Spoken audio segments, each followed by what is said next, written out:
Hi everyone, good evening. We're here to welcome you to the first ever virtual transition to kindergarten teacher talk. I have the honor and pleasure of hosting. My name is Nicole Gonzalez and I am a provider quality specialist for the Early Learning Coalition. With me is Lee Marie Carrasquillo, and she is with the district. If she can turn her camera on, she can say hello to everybody.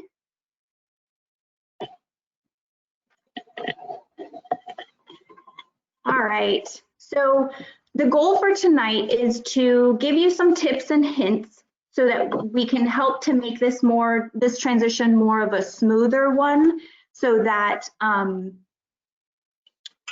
you have a little bit of help and tips to get you through going into this new journey with your children. We also hope that maybe we can answer some of the questions that you may be having, and that you will be able to walk away with some good strategies, some good ideas, and some good tips. So without further ado, let's move on and see who we have on our panel this evening. So thank you. All right, so I'm going to introduce all of the teachers that are going to be on the panel this evening. When I do, they're going to turn their cameras on and you'll be able to see them face to face, and we'll be able to interact with them throughout the evening. So first teacher we have is Janita Casimir, and she is a preschool teacher with Bright Horizons. So we'll give her a second to see if she can turn her camera on. Hi guys, I've been a preschool teacher for about 5 years now, so I'm excited to be here, excited to answer any questions that you guys might have. Thank you. And then next we have Bethany Berry, and she is a kindergarten teacher with Temple Terrace Elementary. Hi everybody. I have been teaching for 3 years now in kindergarten and first grade, so I have a lot of fun tips to share if needed. Awesome, thank you so much. And then next we have Jahi Moon Snodgrass, and she is an ESE Pre-K VPK blend teacher at Foster Elementary. Hi everyone, how are you guys doing? I have been working for the school system for 14 years, and 6 of it has been in the ESE Pre-K classroom. Awesome. Next up we have Kathleen Farrell, and she is also a kindergarten teacher with Mabry Elementary.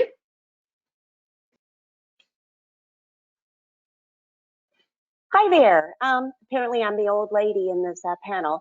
I've been teaching, this is my 30th year in Hillsborough County.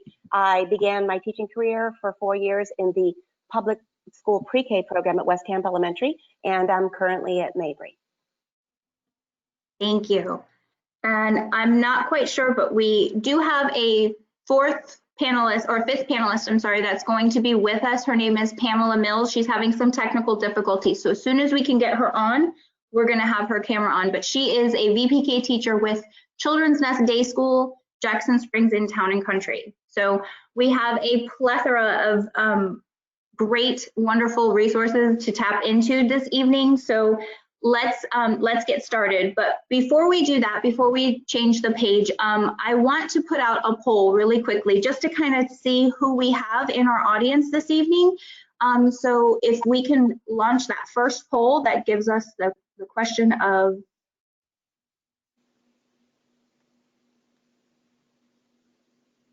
so we're going to go ahead, and if you can make that, just make a choice. I have a child that is going into preschool or VPK, kindergarten, or both. So we're just going to take just a minute or so to get that information in. We have a good majority voting so far.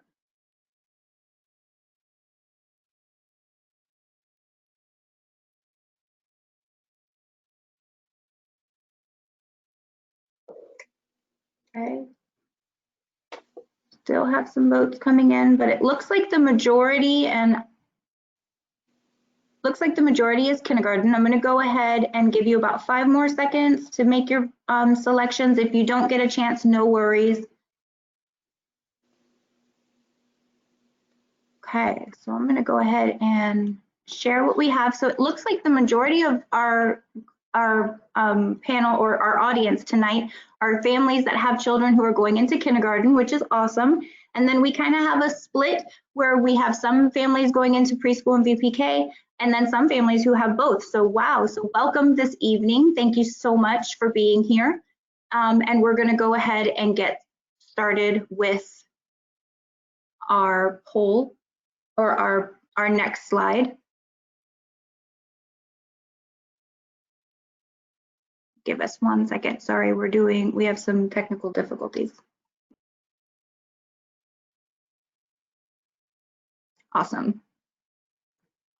Okay, so let's talk a little bit about preschool and VPK. So for my preschool teachers, if you want to take the lead and just kind of give us a little synopsis of what your role is and how your classroom is kind of set up and going.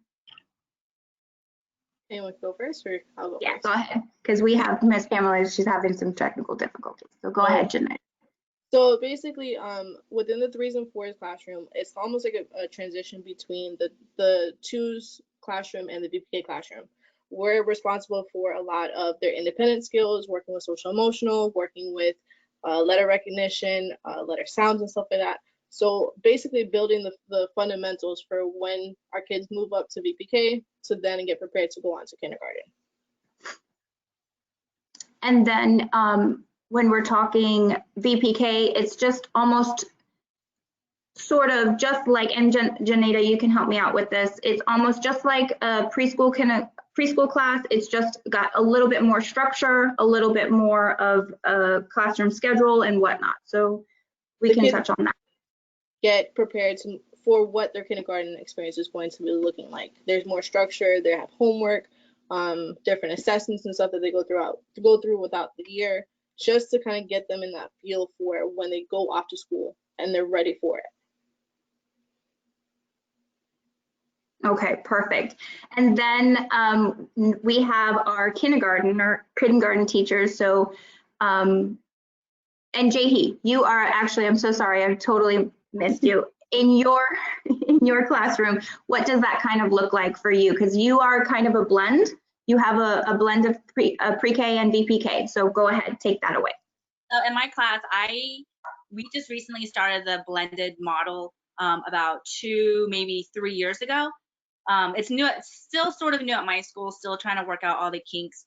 But basically it's first started off as a pre-K special ed class where students come in with an active IEP, and they have goals and objectives they have to work towards.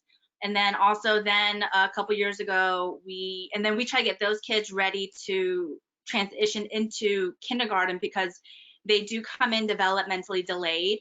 So we try to catch them up in the 1 to 2 years that they're in our program to get them ready for kindergarten. If they are not ready for kindergarten, then we do also try to branch out to other programs in the school to see where they best fit. Now, our goal is to give them least restrictive environment. So we do try to get them into the regular ed setting, the general education classes, before we really, send them to a self-contained class.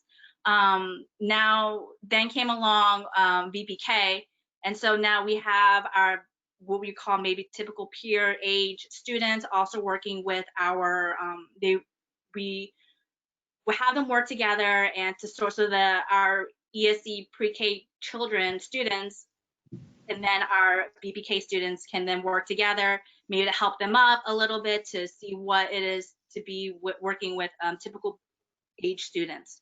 And so sort of what Janita said, I tried to model my class similar to what it will look like in kindergarten, the routines, the structure, the scheduling, the different, academic schedules. And then a lot of times in my class, it's majority of it is playtime. It is play. We learn a lot through play.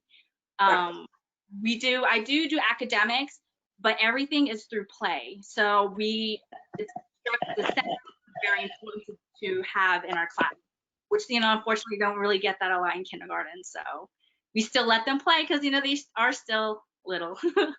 They're still And they learn through play at that age. That's how they learn, is through play. So yeah. good. Okay. And so let's talk a little bit about our kindergarten classrooms. And so Bethany, if you want to go ahead and let us in on a little bit about your classroom, and then Kathleen right after Bethany, if you want to go ahead and take that after her.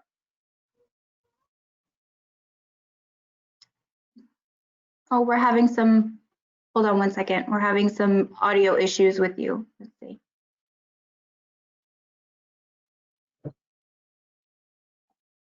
Okay, try now.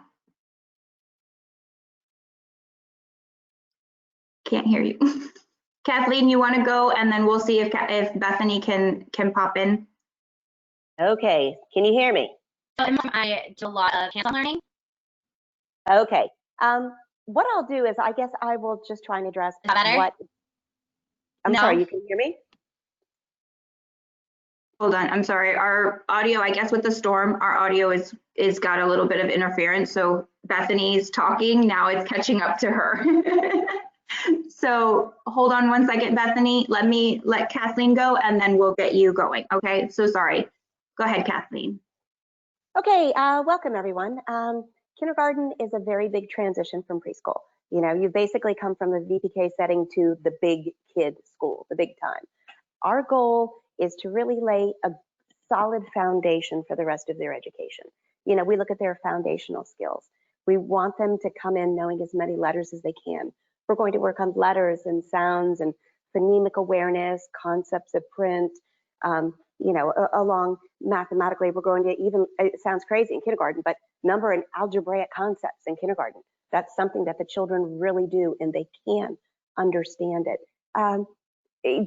Just about as equally as important as academics is we want to develop their social skills as well.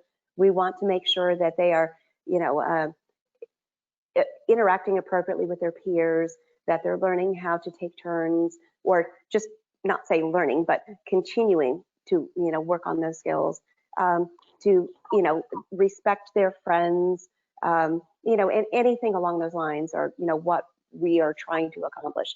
But just basically lay that solid foundation for success for the rest of their academic career. Bethany?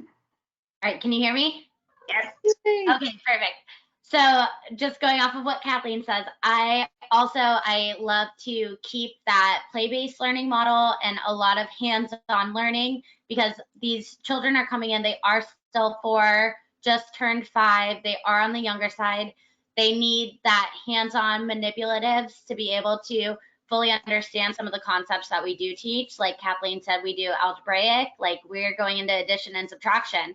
And they can't just see it and know it. They need to use those hands-on materials. They need to play with it. They need to understand and have that concrete idea of how they are forming their answers.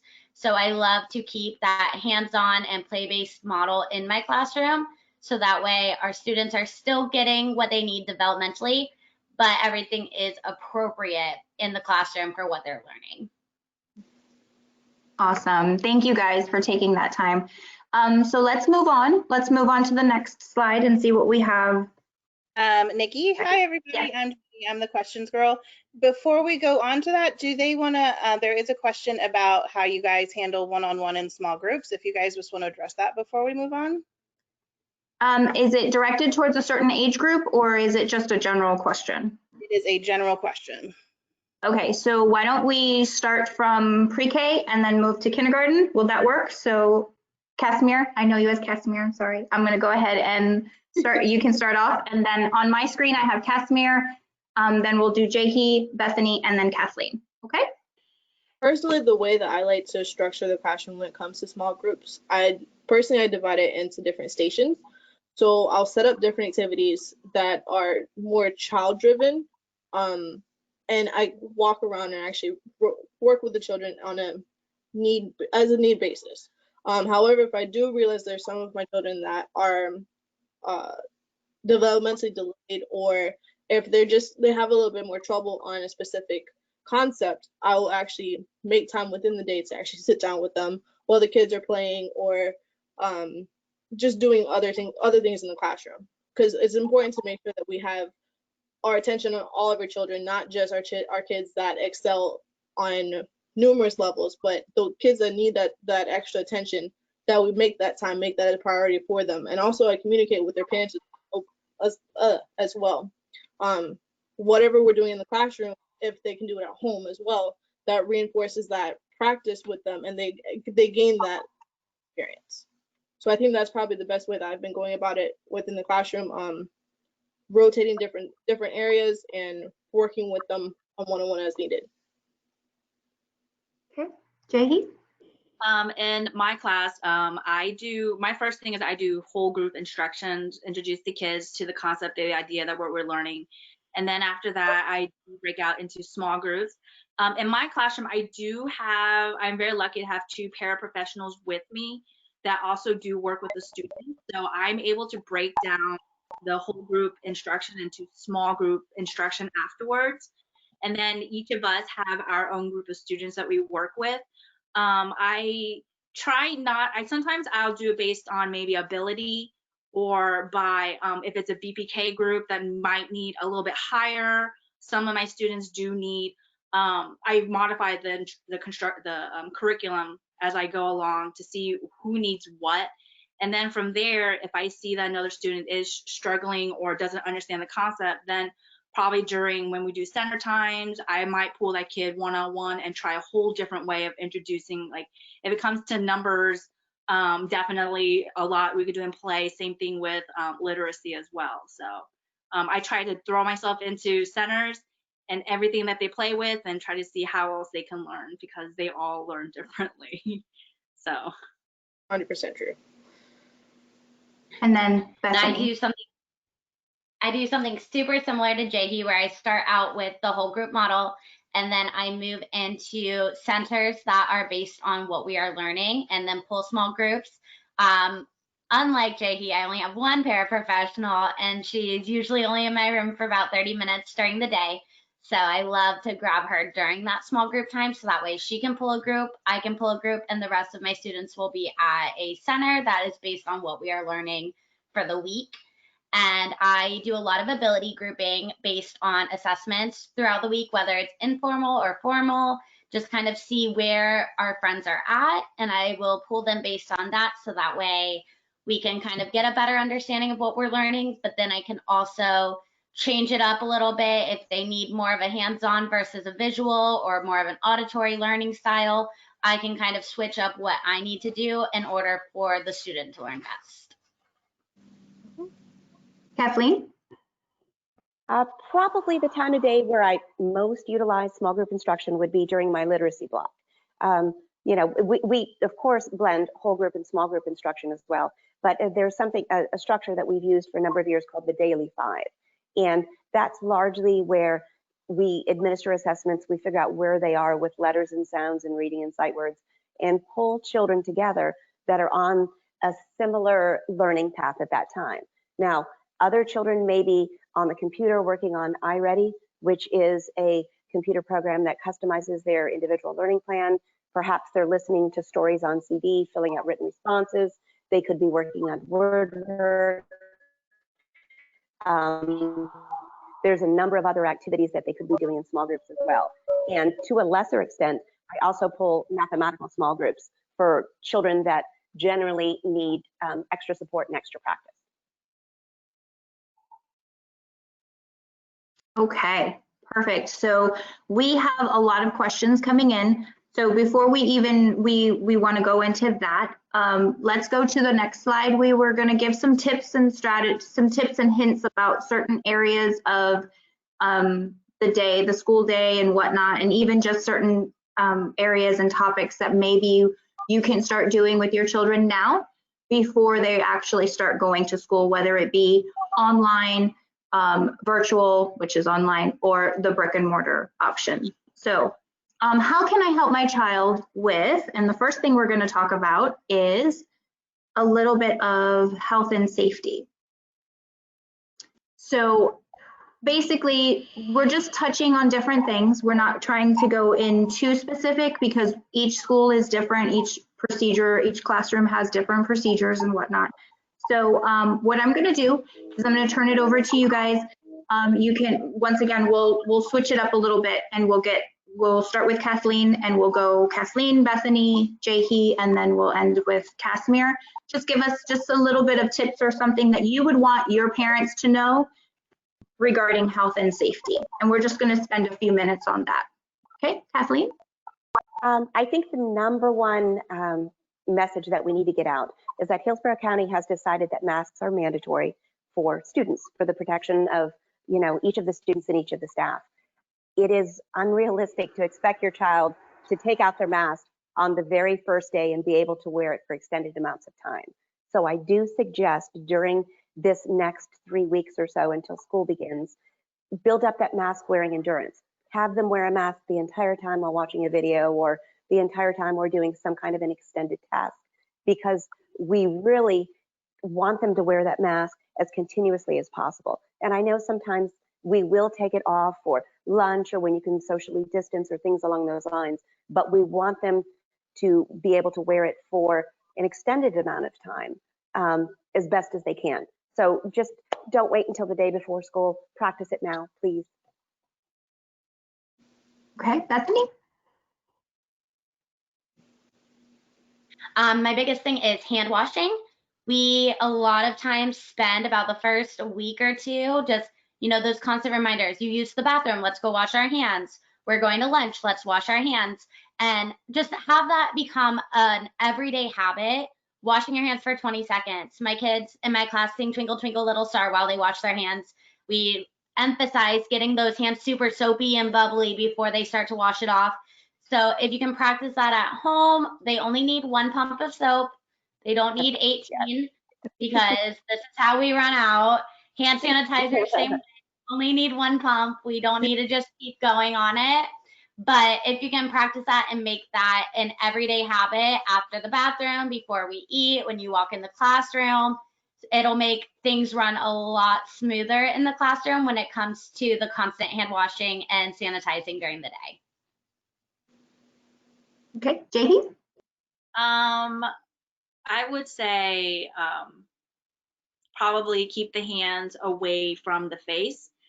I know it's hard because I tend to touch my face a lot too, so I've had to learn to not touch my face. And then also be very to teach your kids how to cover their mouths and their nose when they sneeze or when they cough. Even with the mask, they still need to learn how to practice. I've taught my kids do the superhero sneeze or superhero into the elbow and not into the hands, because if they sneeze into the hands, cough into the hands, and they touch everything, then it's germs are spread.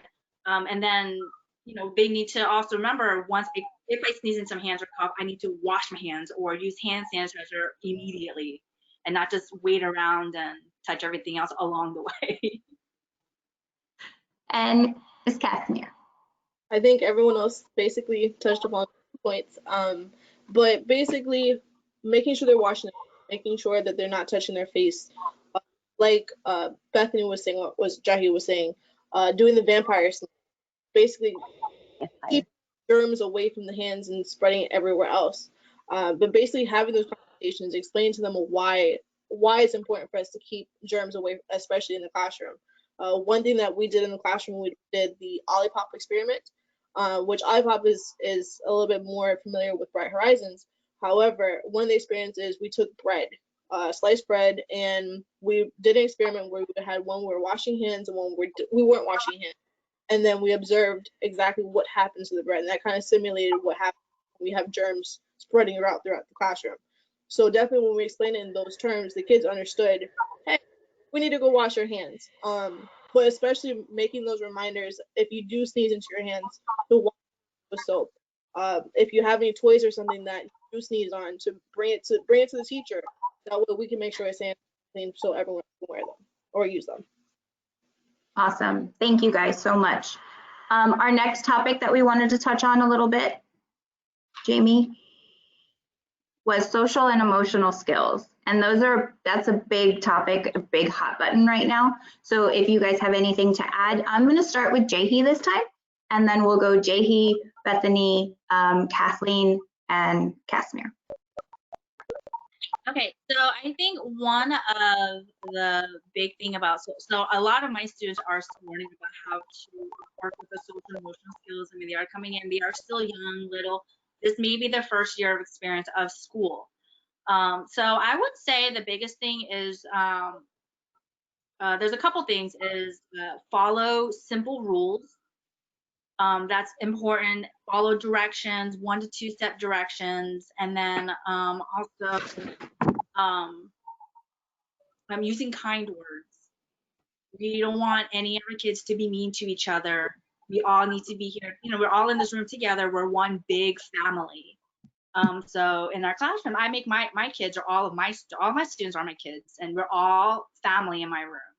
So I think it's very important for these kids to understand that, like, aside from being kind to each other, we also need to listen to each other and follow directions as well. So. Thank you. Okay. Bethany, I think, was next. All right. So in my classroom, I always make sure that I have a safe space, because a lot of my students do come in, they don't know how to regulate their emotions. And sometimes the littlest thing of somebody looking at them can really set them off. And with I'm sorry, your audio's we're having trouble with the audio. I'm so sorry. We'll give it a second to catch up. It's the storm, and we're all on it together in prime time, so. Okay, let's see if maybe it's caught up. And then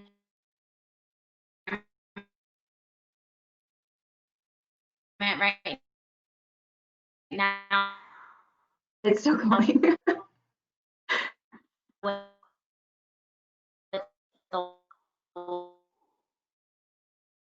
All right, let's see if now. Go ahead and finish that thought. I'm so sorry, Bethany. I didn't mean to cut you off.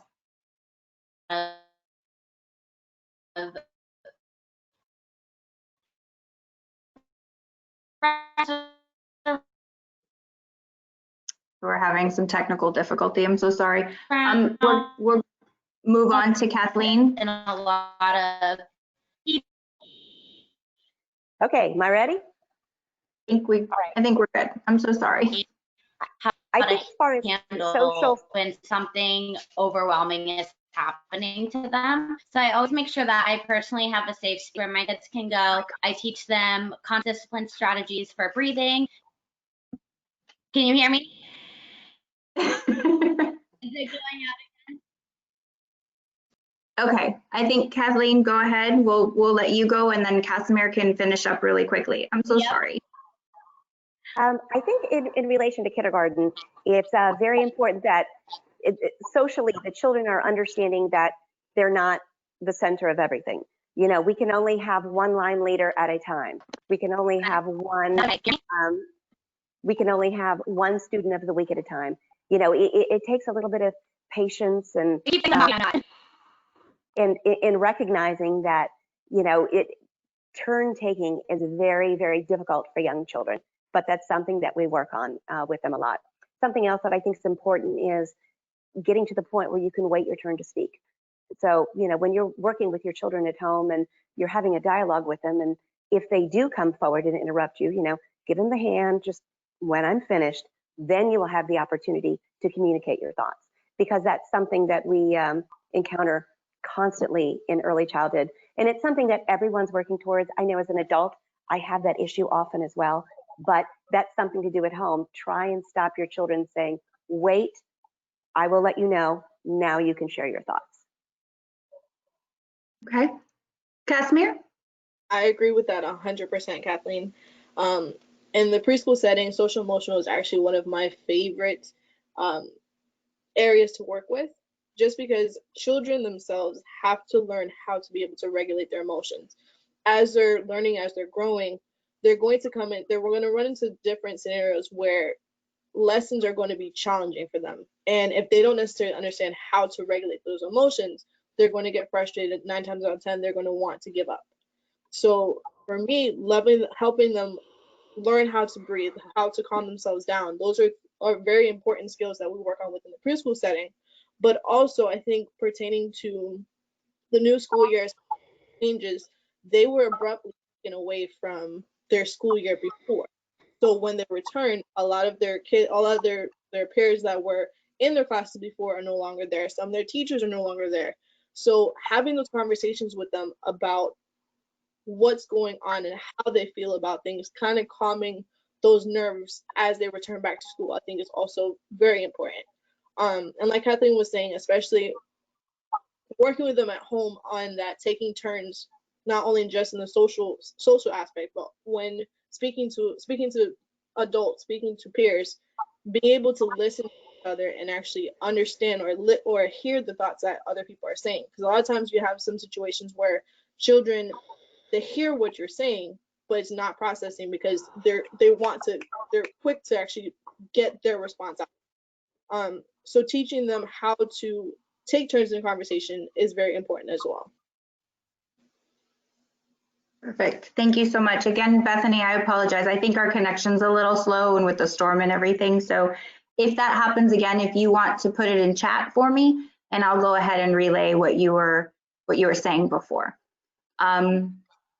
Okay, so let's move to child independence. So how can we make them a little bit more independent so that when they do start school, it's not such a shock? Who wants to go first? I'll go first. Okay. Working with the kids at home for independence, definitely setting a schedule, setting a routine with them, getting them used to doing things on a timely basis. Basically getting them conditions, not just, oh, well, we're gonna stop what we're doing, we're gonna do something else. But giving them those 5-minute warnings, and allowing them to have that time to process when they're transitioning to different things. Also, I know they've been home. I know they're all of our babies, but making sure that they have those independent skills to clean up after themselves, to get dressed, using the bathroom. Those are a lot of things that when it transitions into the class, they have to have that ability to work with that by themselves. Of course, as a teacher, we're going to help them, but the goal is to get them as independent as possible as they transition. Bethany, you want to try? It's got that lag on it, so we'll see. If I work, can you hear me? There we go. Yes. It's just a little bit of a delay. I know, it's kind of bad over by me, so I think that might. Okay, so with child independence, the biggest thing in a kindergarten classroom is shoelace tying, because especially right now with the pandemic, we don't really want to be touching those shoelaces. A lot of times they get in the bathroom, they come out wet, you don't really know what you're touching. So shoe tying is a huge thing. If your child is struggling with it, maybe go with Velcro shoes or zipper shoes until they know. And then also buttoning and unbuttoning their shorts and their pants, because you don't want them to have an accident. We don't want them to have an accident. And for the most part, a lot of accidents in the kindergarten classroom is because they didn't get those shorts off in time and they were afraid to ask or something of that sort. So those are my top 2 for kindergarten. Thank you. Jahee? Well, the 2 ladies have made excellent points on child independence. I think a lot to piggyback on what they said. I think it also helps that they are able to ask for help. A lot of times they may be scared to ask. They may feel like they, can I ask? Can I go to the bathroom? I need help with this. So let your kids know it is okay to ask for help. It is perfectly fine. That's what we're there for. Kathleen? I think, after 30 years in a classroom, one of the biggest things we do in kindergarten at the beginning of the year is we talk about the bathroom all the time. We run into this where children don't like to close the door in the bathroom. And a kindergarten classroom is a little bit different than a pre-K classroom. We need them to have privacy and understand that that is something you do with the door closed, and help them overcome their fear of flushing toilets. We really don't do that, whether it's an elbow or a foot, or cover their ears and run as soon as they flush. Those are all acceptable alternatives, but we want them to be able to do that. Now, something else from, you're going from generally a pre-K classroom with more adults than in a classroom than in a typical kindergarten. Our suggested teacher-child ratio is 18:1. And I have a paraprofessional come to my classroom for 30 minutes a day, rotated amongst 7 classrooms. So there's not an opportunity for a lot of individual help. So one of the things that I really encourage all families to do, if your child is going to be bringing lunch, chances are they're going to be eating in a school cafeteria, socially distanced as best as they can, but the teachers are not there with them at the time to open their lunches and their food.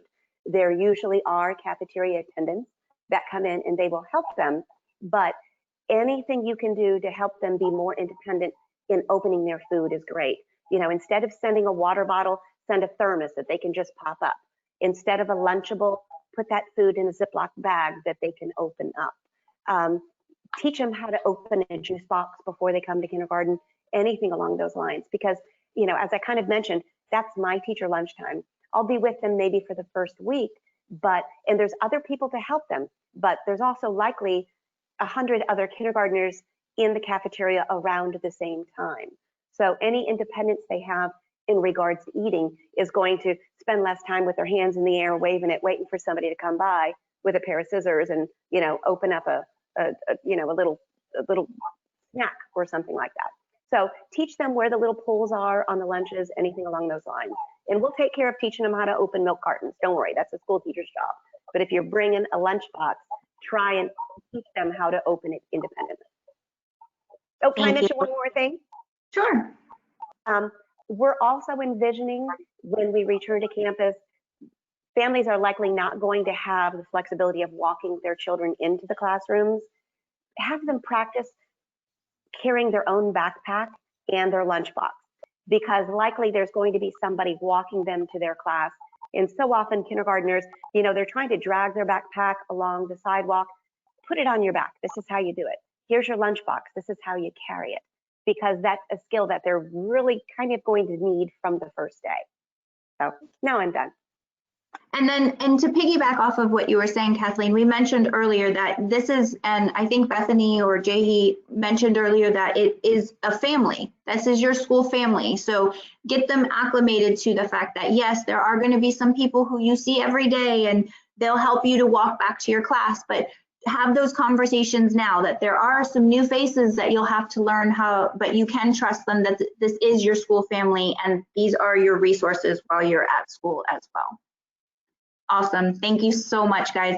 And then the last one, and then we're going to jump, after we speak on this last topic, we're going to jump into some questions because I'm sure that all of our parents are just jumping at the bit. So anything that you can offer to get them ready with literacy, math, and STEM, not necessarily what they'll be doing, but something that they can actually do right now that will help them when they get to you. So Kathleen, go ahead. Why don't you start us and then we'll move along the line. Probably the first thing that I find to be somewhat crucial is that children can recognize their name. Likely their teachers are going to have the location where they're sitting labeled with their name. There may be a cubby that is labeled with their name so that they're able to identify where's their personal space. That's one thing we're really going to be looking at, is trying to give the children their own individual area so that there's not as much cross-contamination of germs or something along those lines. So they need to be able to read to figure that out.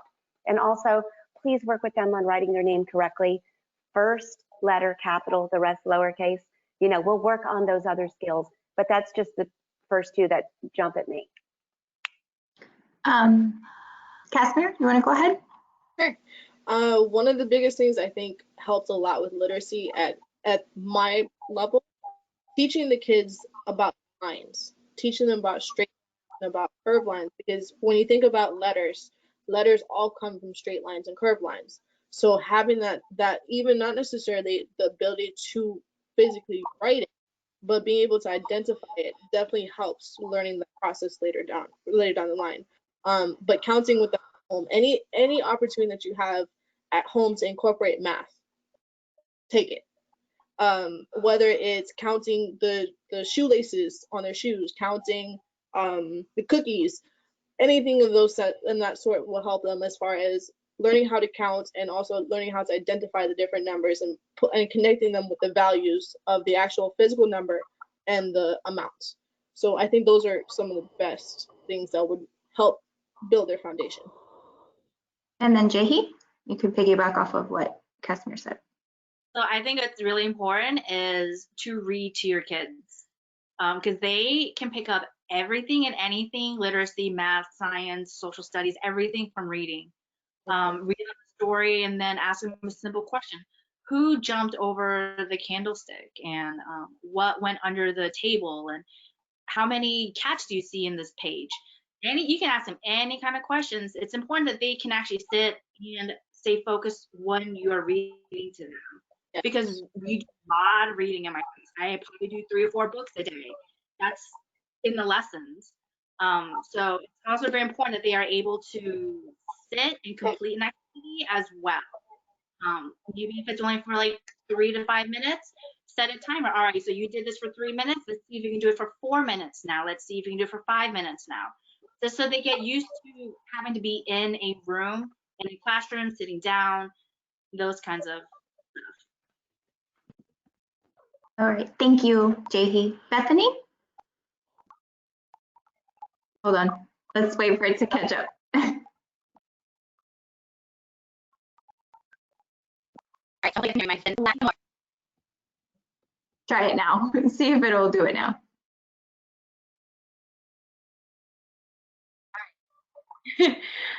Are we good? Keep going, keep talking.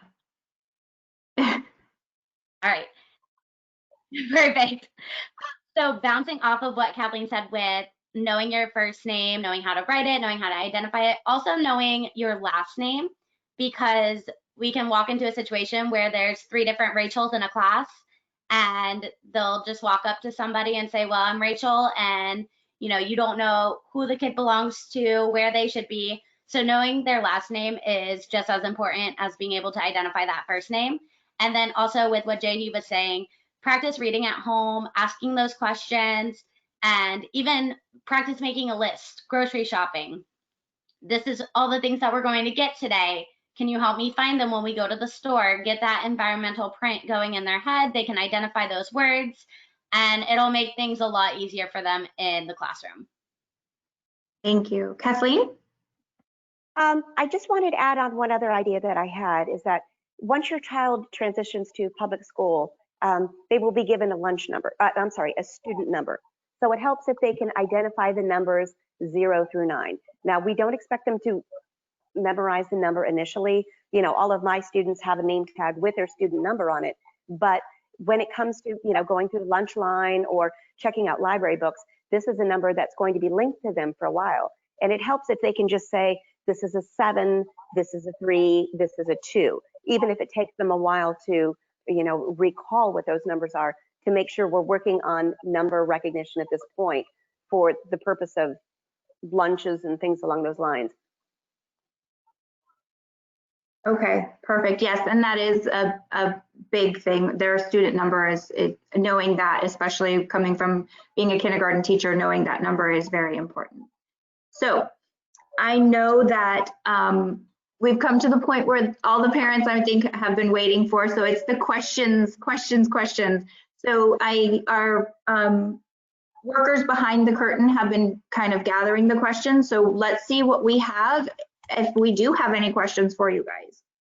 So, Nick, I'm sorry, Jamie. So there's a lot of questions about the same comment. And so before we get to that one, there was one comment that I wanted to pose out. A parent had a question about speech and how that is handled in the elementary schools. So, Jahi, maybe would you mind answering that one for us? Okay, I had so, it tagged and now I lost it. But basically, there was like, how do you handle children with speech concerns? Is the general gist of the question that was posed. okay. So what normally happens is if a student comes in with an active IEP, a speech therapist had already evaluated them, and they usually do come with if they come with a goal, then a speech therapist will then will work out a schedule to when she can come in. It's usually a push-in model. She'll come in, or whoever the speech therapist, they will come in and they will do either pool in a small group in the classroom, or she'll go into when I'm doing an activity with them, or she'll sit with them when they're doing their small work. It depends on what activity we're doing that day. Usually I will collaborate with them, let her know ahead of time what we have going on theme-wise throughout the week and the month. And then for students that do not come with an IEP, that's usually my job, where I start thinking, is there a concern? And then I'll talk with the speech therapist. And if parents have any questions, I've had a couple parents come with me last year that did have concerns about their students. So I did talk with the speech therapist, and then she comes and does a quick informal observation to see what's going on, and then they'll talk with the parents, and then they go from there. Is that? Thank you. Thank you so much. Okay, Jamie, do we have Yep. any questions? Or I'm sorry, before Jamie, Lee, did you have anything that you wanted to? No? Okay, perfect. I just didn't know. I saw your camera pop up. Okay. No, I just wanted to be present for the question and answer portion. I think Perfect. our students are doing a phenomenal job, though. Thank you, ladies. Okay, Jamie, hit us. All right. All right. Yeah, we do have plenty of questions, and probably the most popular one is talking about how is the virtual learning option looking for kindergarten, and how can parents best support their children academically and social emotionally if they chose that. So Lee, maybe if you want to start talking about that with the reopening plan and maybe give them a little bit more information. Sure. So I believe that Nikki distributed a link, or will distribute a link to all of the participants today. One of those links is the school district's reopening plan. And on page, I will get it for you quickly. On page 44 of this reopening plan, there is a sample schedule of what kindergarten will look like. So it kind of looks like there'll be a Zoom meeting with the teacher, and then a small group Zoom will be offered. Then the teacher will provide some independent time. Then a Zoom will be done with the teacher for a different content area, and independent work will be assigned. And that will be done 2 to 3 times throughout the day if the child is on the e-learning plan. If they're on the Hillsborough virtual plan, that's a completely different organization to how the day is structured. Thank you. And that resource, that Hillsborough reopening plan, is in our resources page. It is also a link that we have, and we did include a PDF with lots of valuable links that's in our handouts section. So if you would like that, you are free to download that and save that onto your computer. Now, for people who did choose that virtual option, another question that's come up is, what kind of materials would you suggest for them having at home that they can help their, we know that they are very tactile. So what kind of manipulatives and things would you suggest for them to have on hand? Bethany or Kathleen?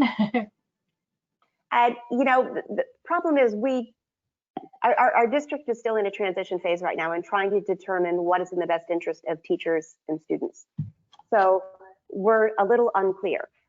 One thing that I would like to stress, if you are pursuing the e-learning option, you're going to need basically the same things you would have in a classroom. You're going to need paper, you're going to need pencils, you're going to need scissors, you're going to need crayons. As far as manipulatives, I can't specifically address that. I mean, if it's a manipulative, you can count Cheerios or pennies. It doesn't make a difference to me, but I just don't specifically know exactly what that's going to be looking like at this point. But, whatever you would send in, maybe except the cleaning supplies that would go into a traditional kindergarten classroom are things you're going to need, because even within the kindergarten e-learning framework, we're still going to be doing one art lesson via Zoom, which is supposed to be attended by everybody every single week. We're going to be doing science, we're going to be doing writing and math and reading, and your child is going to have independent activities that they need to complete. So you need to then have whatever materials you need to complete them at your home. And I can't tell you exactly what those are because we're still in a planning phase right now. But as you were speaking before, you can count Cheerios, you can count pennies, you can even count paper clips. So anything that can be used as a counter could actually suffice in that area. Absolutely. Bethany, anything to add? I was going to say the same thing. Things like paper clips, I think, are something that almost everybody has in their house. Even using pencils or pens or crayons to be able to add them together, take them away. Something super simple, and even Cheerios, Fruit Loops, whatever you have on hand will work, honestly. And like Kathleen said, we are still in that planning phase. We don't really know what specifically we will need, but just household items will work for the time being until we know what's going on. Okay, thank you guys. The next question is for our kindergarten teachers. What expectations do you have for reading when they are entering kindergarten? Let me clarify, Jamie, is that for kindergarten teachers? Yes, it's for kindergarten. Okay. So expectations on reading? Yes. When they are entering kindergarten, do you have any expectations for them? Bethany, would you like to take that one? Knowing their letter names and sounds is the biggest one. Come in, at least knowing most of the letters, at least be able to sing the ABCs. If you look at the letter A, you can identify that that's a letter A, and work on those sounds because that is a lot that goes into their brain at the very beginning of the year. And the more that they know their letter names and the letter sounds, the easier reading is going to come. So letter sounds and names. Awesome. Thank you, Bethany. Kathleen? So that would give you, I just think one thing to reinforce. Sorry, her sound's catching up. We'll just have to give her a second. Okay. Okay. One thing to address that as kindergarten teachers, we have somewhat of a uniform curriculum calendar. We don't each do things at our leisure necessarily. We still spend times to remediate and enrich. But, unless things have drastically changed this year, and we've not gone back till Friday, generally we have one day per letter to review. We're reviewing, this is a capital A, this is a lowercase a, these are the two sounds they make, this is how to correctly write them. Of course, we will meet the children's needs when they come in and provide remediation if they don't do that.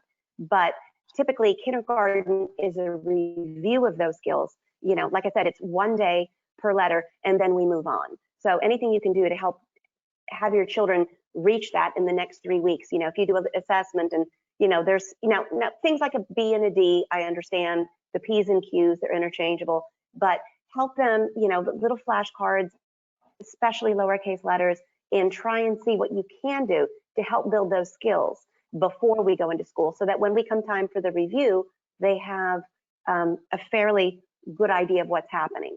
And then probably the other area as far as reading is that, do they have the idea of concepts of print? Can they hold a book correctly? Now, this is my pet peeve. When they turn a page, do they turn it from the corner and flip it over, or do they take their hands and slide it and things like that? What is the front of the book? What is the back of the book? Do they understand the purpose of a book? That the words control the meaning largely. So those are things that we try and assess when they do come through the doors into the garden. Thank you. Okay. Now, there's still a lot of questions coming in about the e-learning, and it sounds like, and Lee Marie, you can correct me if I'm wrong, there's a plan out there, but is it an official plan yet? It's still kind of being worked at the district level. So the plan that is on the school district website does say draft. The front cover does say draft, but for as of 4 o'clock today. That was the plan that's in place.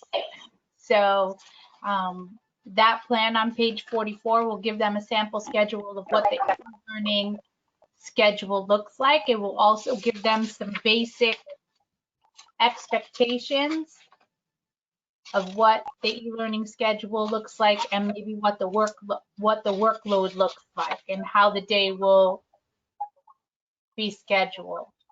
Okay.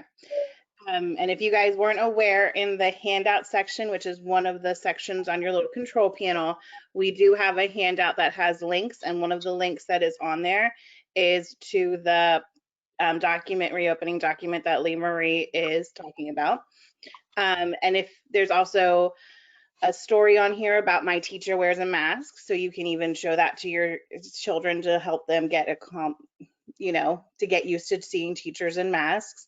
And there's also a list of books that help adjusting to preschool and kindergarten. If you cannot get access to those handouts, just let us know in the chat and we'll make sure we send it out afterwards. Are there any specific questions about e-learning, Jamie, aside from the schedule? And I see Kathleen, what would you like to add?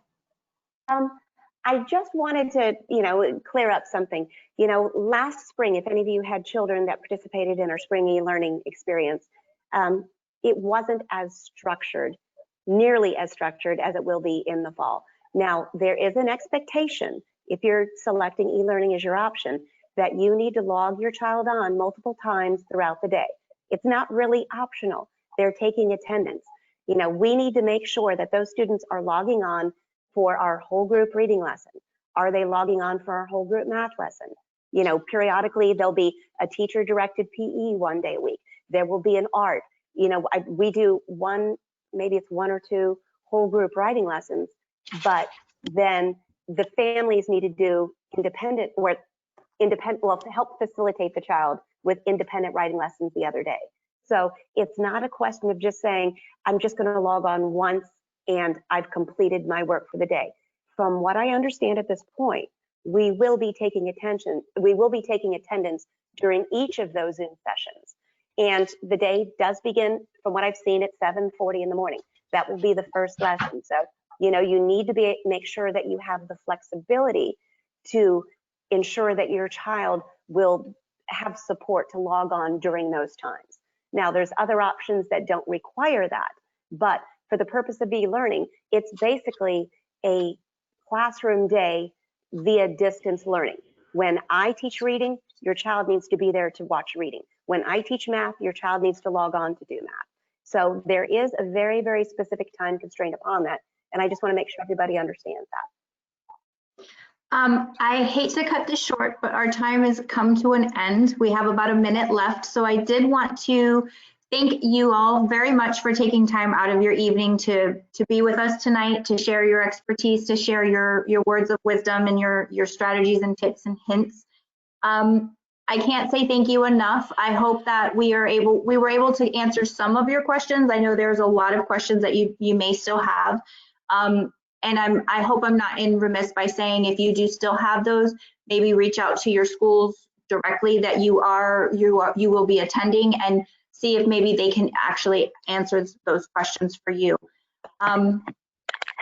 We do have those. Again, I want to encourage you to check out the handout section. They have a lot of resources that we spoke of tonight. We have our YouTube channel with the Early Learning Coalition, the Hillsborough County Public Schools Reopening Plan. There is a link for that as well. Myon, which is a wonderful resource to use for books online that you can start using with your children already. We have the Office of Early Learning, the link for the Office of Early Learning, where you're able to find standards for your child for preschool, for VPK, and you can get those going as well. And the Early Learning Coalition of Hillsborough County has a family bulletin email where we have a link where you're able to sign up as well. Along with those resources, we did include a list of books that you can be reading to your children. It is about school, starting school as a kindergartner, and also starting school as a VPK or a preschool child as well. So we hope and we encourage you to check those out. Before we wrap everything up, we do have a poll. I'd like for you guys to participate and just tell us a little bit about the experience tonight, whether you enjoyed it, whether it was something that you would like to see again. Do I have my poll person who is able to do that for me, or do you need me to do it? I'll go ahead and launch it out. I got it. Oh, you got it? Okay. I got it. Thank you. So if you could just give us your feedback really quickly. If you found tonight's webinar very helpful, somewhat helpful, if you did not find it helpful at all, or would like more, or would not like more. If you would, these are multiple choice. You don't have to just answer one. You can answer a couple at a time. And then once we have that complete, we'll say our goodbyes and we will bid you adieu for the evening. Right now we have about 52%, so we'll collect a little bit more, see what you guys liked and what you did like.